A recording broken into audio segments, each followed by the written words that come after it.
It's hard to decide which one should I. I think the cookie.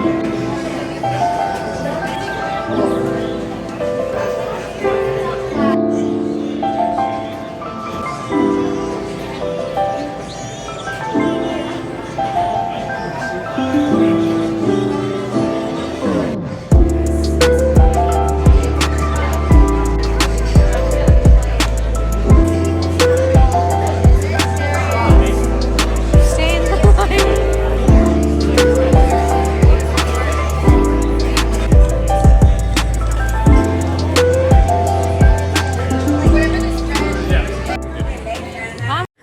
सलाम, नमस्ते, आदाब, सत श्री अकाल। सैन एंटोनियो से ये मेरे सैन एंटोनियो के दिनों में से बहुत सारी यादगार यादों में से एक यादगार है।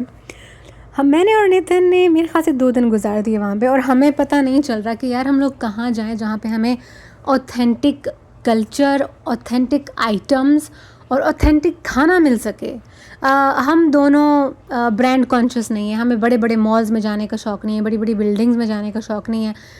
We are very down to earth, और हम दोनों को पुरानी तारीख़ी जगहों पे जाने का बहुत ज़्यादा शौक़ है। माशाल्लाह से नेथन को बहुत हिस्ट्री का पता है।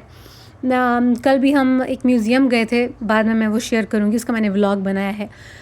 तो वहाँ पे प्रेजेंटेशंस चल रही थी और उनमें वो लोग ऐसे ही सवाल पूछते हैं ना, before they start to tell you something they ask you a question.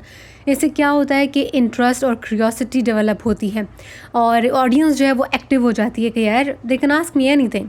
तो उन्होंने सवाल पूछा, उन्होंने हम जितने भी सेशंस हुए, प्रेजेंटेशंस हुई, सब में नेथन ने सही जवाब दिए और वो पहला बंदा था जवाब देने वाला। तो यहाँ पे भी नेथन को सारा कुछ पता था, आलमों का पता था, रिवर शिवर और केव्स का पता था। मुझे तो इन सब चीज़ों का नहीं था पता। तो हिस्ट्री और अमेरिका के बारे में नेथन को बहुत मालूमात है, माशाल्लाह माशाल्लाह। तो हमारे यहाँ क्या हो गया कि मैं तो पाकिस्तानी हूँ ना, तो मुझे अच्छा लगता है लोगों से पूछना कि मुझे जगह का बताओ, नेबरहुड का बताओ, हमें कौन सी जगह विज़िट करनी चाहिए। मैं गूगल बंदी नहीं हूँ, मैं गूगल पे नहीं देखती हूँ, नेथन गूगल पे देखता है। तो हम लोग बैठे हुए थे और मैंने कहा यार मैं तंग आ गई हूँ, मैं बस किसी से पूछना चाहती हूँ। मैं धड़ाक से मैंने एयरबिनबी का दरवाज़ा खोला, मैंने कहा मुझे जो भी नज़र आ गया ना सामने, मैंने उनसे सवाल पूछना है। अगर मुझे घर में कोई नज़र नहीं आया तो मैंने मेन डोर खोल देना, मैंने बाहर रोड पे किसी से पूछ लेना है। तो मैंने दरवाज़ा खोला अपना रूम का। मैं जैसे ही लिविंग रूम में इंटर हुई तो एक बंदा वहाँ पे खड़ा हुआ था, वो बेचारा अपने कमरे की तरफ जा रहा था किचन से। मैंने कहा तुम मेरी बात सुनो, तुमको यहाँ पे पता है कि पुरानी पुरानी जगह यहाँ पे कौन सी हैं? वो बेचारा मुझे कहता है मैं तो यहाँ का नहीं हूँ, मुझे नहीं पता। मैंने कहा अरे तुम्हारा एक्सेंट तो लग ही नहीं रहा है कि तुम अंग्रेज हो। कहता है नहीं नहीं, मैं फ्रांस से आया हूँ। तो मैं फ्रेंच हूँ। मैंने कहा ओ तेरी। उस बेचारे ने हमें इस जगह का बताया जिसका नाम है हिस्टोरिकल मैक्सिकन मार्केट। तो यहाँ पे फिर हम लोग गए। फिर उसी ने हमें बताया कि वहाँ पे जाके ना तुमको एक बेकरी दिखाई देगी और एक होटल दिखाई देगा जो कि बिल्कुल ऐसे सजा हुआ है जैसे पाकिस्तानी इंडियन दुल्हन होती है। मतलब रज रज के उसके अंदर चीज़ें उसके ऊपर लादी हुई हैं कि और कोई जगह ही नहीं है कि कहीं पे कोई चीज़ और रखी जा सके। हम लोग जब इधर आ गए तो ये जो जगह थी ये दूर से दिखाई दे रही थी कि यार यही वो जगह हो सकती है जिसके बारे में वो बात कर रहा था। इतने खट्टे खट्टे रंग, लाल, तेज़ गुलाबी, तेज़ सब्ज़, तेज़ पीला, मुझे बिल्कुल अपना गांव याद आ गया। तो उसने बोला यहाँ पे जाना, इस जगह का खाना बहुत अच्छा है और यार प्राइसेस भी रीज़नेबल थे। तो जैसे ही आप इंटर होते हो सबसे पहले आपको वो सारी एम्बेलिशमेंट वगैरह दिखाई देती है। उसके बाद ये बेकरी आती है, बेकरी के बैक साइड पे है इनका रेस्टोरेंट। तो उन्होंने ना एक टिकट में 2 मज़े लिए हुए हैं, एक टिकट में 2 नहीं 3 मज़े लिए हुए हैं। यहाँ पे एक बार भी इन्होंने बनाई हुई है। इस बेकरी के बिल्कुल सामने बार है और इस बेकरी के पीछे वो है रेस्टोरेंट है।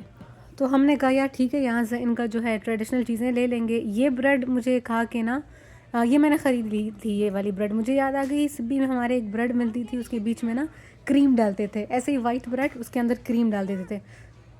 यार वो चाय के साथ इतना मज़ा देती थी, तो मैंने ये ले ली। फिर आधी मैंने अपनी प्यारी सासू माँ के लिए रख ली। फिर यहाँ पे हम लोग देख रहे थे कि हम और कौन सी वाली पेस्ट्री लें, पेस्ट्री था, केक था, मिठाई थी, सब इनका ऑथेंटिक ट्रेडिशनल खाना था। खाना नहीं मतलब स्वीट्स, ये बेकरी जो थी इनकी।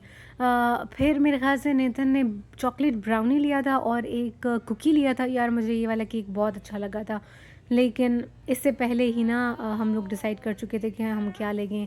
देखने में तो सारा ही इतना अच्छा लग रहा था। वो चीज़ केक था जिसके ऊपर स्ट्रॉबेरी की टॉपिंग थी। हर चीज़ लाजवाब थी यार, लेकिन अभी आप कहते हो कि मतलब एक इतना बड़ा पीस होता है और उसकी आप बस फिर हमने कहा एक एक कोई चीज़ ले लेते हैं। अभी मुझे ठीक से याद नहीं आ रहा यार, तकरीबन 1 महीना हो गया कि मैंने क्या लिया था, लेकिन हम दोनों ने कोई ना कोई स्वीट चीज़ ले ली थी और नेथन ने सारा चॉकलेट ही लिया था। फिर हम लोग नेथन की अम्मी से पूछते रहे कि आपको यहाँ से क्या चाहिए, केक डिज़र्ट में क्या चाहिए इस बेकरी से। फिर उन्होंने बोला वेडिंग कुकी। उन्होंने ना किसी से पूछा, उन्होंने कहा यहाँ पे वेडिंग कुकी बहुत फेमस है, मेरे लिए वेडिंग कुकी लाओ। फिर हम लोगों ने वो ढूंढा लेकिन वो यहाँ पे नहीं मिला। तो फिर इनकी पीनट से बनी हुई कुछ डिज़र्ट्स थी, वो हम फिर अपनी सासू माँ के लिए लेके गए थे।